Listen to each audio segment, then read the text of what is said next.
The original pass.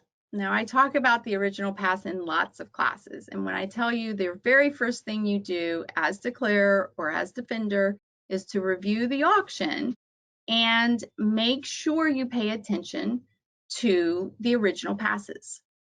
Now, to define original pass, what I want to do here is do a comparison auction.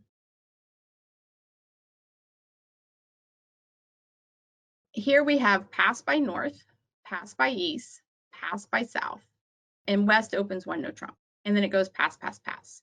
So each of these players right here, north, east, south, had an opportunity to open the bidding and chose to pass.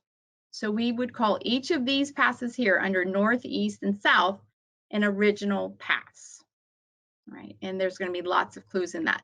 What we know is that north has less than 12 high card points, because generally with 12 high card points nowadays we open some 11s with our distribution, right?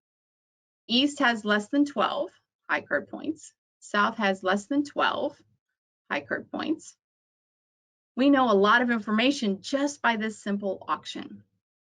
Now, a comparison, let's say instead, north opens one spade and east passes. This pass right here would not be considered an original pass. There's some inferences there, but not as big as when it's an original pass, right? East did not have an opportunity to open the bidding. North had already opened the bidding. So these passes have some inferences, but not as much inferences, as many inferences as the original pass, which is in our example above. Okay, so pay attention to those original passes.